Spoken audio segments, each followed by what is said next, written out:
Alan Carr, the irrepressible British comedian whose infectious laughter and razor-sharp observational humor have made him a household name across television screens and comedy stages, has once again proven why he's one of the most beloved figures in entertainment. With his signature flamboyant style, gap-toothed grin, and an ability to turn the mundane into the uproariously absurd, Alan recently regaled audiences with a side-splitting tale about his longtime friend and collaborator, Amanda Holden. This isn't just any story, it's a peek behind the curtain of celebrity friendship, where boundaries blur, good intentions lead to glorious chaos, and the quest for love becomes a punchline in the most endearing way possible.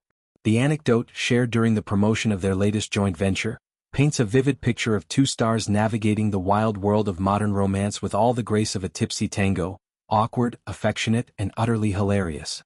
To set the scene, imagine the sun-drenched island of Corfu, Greece, where the air is thick with the scent of blooming jasmine and sea salt, and the horizon stretches endlessly under a sky of unblemished blue. This is the backdrop for Amanda and Alan's Greek Job, the duo's latest television escapade that combines the thrill of property renovation with the kind of unfiltered banter that only true friends can deliver. Amanda, the poised and ever-glamorous judge from Britain's Got Talent, and Alan, the quick-witted host whose career has spanned everything from raucous panel shows to heartfelt radio broadcasts, have traded the chilly studios of London for the olive-groved hills of this Ionian paradise. Their mission? To breathe new life into a dilapidated Greek villa, transforming it from a forgotten relic into a sun-kissed sanctuary fit for gods and guests alike. But amid the hammering of nails, the swish of paintbrushes, and the inevitable mishaps, like accidentally gluing one's hand to a doorknob, the real magic happens in the quiet moments, over glasses of chilled Retsina, when personal stories spill out like confetti from a burst piñata. It was during one such evening, as the golden light of dusk painted the villa's terracotta walls in hues of amber and rose, that Alan decided to spill the beans on Amanda's foray into matchmaking.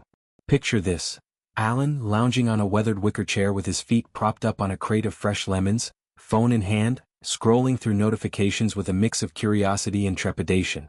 Amanda, ever the proactive pal, had taken it upon herself to curate his romantic prospects in this foreign land. "Darling, you're single, you're fabulous, and we're in Greece, land of myths and minotaurs. Let's find you some love," she might have declared, her eyes sparkling with that mischievous glint that has charmed audiences for years. What followed was her bold introduction of Alan to a local dating app, a digital labyrinth designed specifically for the LGBTQ+ community, where profiles promise not just swipes but soul-deep connections. Amanda, bless her heart, dove in head first, but as Alan recounts with gleeful exaggeration, she quickly found herself out of her depth in waters far more intimate than the app's creators intended. The hilarity escalated when Amanda confessed to playing fill-in-the-blanks on Alan's behalf, guessing at details that veered into territory as personal as a confessional booth. "Alan, I love you to bits, but I've had to guess some of these," she admitted, her voice a cocktail of embarrassment and amusement, as if she'd just been caught raiding the cookie jar. The app, in its quest for compatibility, probed questions about preferences, past experiences, and desires that left Amanda fumbling like a novice sommelier pairing wine with watercress. Was it the shade of his ideal partner's hair? No, deeper, into realms of fantasy and specificity that had her cheeks flushing brighter than the bougainvillea climbing the villa walls. Alan, retelling the tale, mimics her wide-eyed panic with exaggerated flailing arms and a pitch-perfect impression. "Oh God, Alan, what do I put for that? Is it A, B, or call me in the morning?" The room erupts in laughter, but beneath the comedy lies a tender truth. These are the lengths friends go to for one another, armed with little more than love, loyalty, and a woefully inadequate grasp of app etiquette. This escapade isn't isolated. It's a thread in the rich tapestry of Alan and Amanda's friendship, woven over more than a decade of shared spotlights and stolen moments. Their partnership began in the high-stakes world of talent shows, where Amanda's poised critiques met Alan's irreverent asides, creating a dynamic as electric as it was effortless. From co-hosting festive specials to embarking on these renovation romps, first in Spain, now Greece, they've built a brand of entertainment that's equal parts DIY disaster and heartfelt revelation. In Corfu, the show unfolds like a love letter to reinvention. They unearth hidden frescoes beneath peeling plaster, debate fiercely over whether to install a mosaic-tiled infinity pool, Amanda wins naturally, and host pop-up feasts for locals, blending British eccentricity with Hellenic hospitality.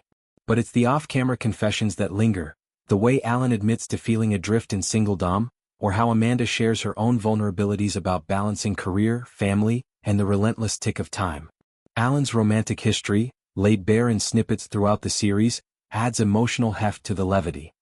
His 2018 wedding to Paul Drayton was a spectacle of joy, officiated by none other than Adele, whose soulful presence turned vows into anthems. 13 years together, marked by red carpet struts and quiet nights in, ended amicably in 2022, a split that Alan described not as a fracture but a gentle parting of paths. Then came Callum Heslop, 28 years his junior, a whirlwind of youth and vitality that reignited Alan's spark post-divorce. Paparazzi snaps of them strolling hand-in-hand through London's parks painted a picture of hopeful renewal, but by last year that chapter 2 had closed, leaving Alan to quip, back to square one but with better stories. Now at 48 he's dipping toes rather than diving headlong into love, adhering to a self-imposed creed. No apps, no strangers, only introductions via the trusted grapevine of friends. It has to be a friend of a friend, he insists, his voice a mix of resolve and resignation. I'm traveling too much. One bad date in Athens and I'm ghosted before the Euro arrives. Yet, Amanda's app intervention flies in the face of this philosophy, a loving sabotage born of her belief that Alan deserves serendipity, even if it arrives via algorithm. It's a clash of worlds, Alan's analog heart versus the swipe-right siren song of modernity, that underscores the generational and stylistic gaps in their duo. Amanda, 53 and married to record producer Chris Hughes since 2008, mothers 2 daughters with the fierce protectiveness of a lioness, yet harbors a playful streak that sees her matchmaking like a game of Cupid's roulette. Her own life, a whirlwind of West End runs, voiceover gigs and perfume lines, leaves little room for meddling, but for Alan she'd rearrange the stars. In the villa's sunlit kitchen, as they mix grout and gossip, she teases him about his type, tall, dark, and able to withstand his 3 a.m. snack raids, while he counters with tales of dates gone awry, like the one where his date mistook his chatty man anecdotes for humble brags.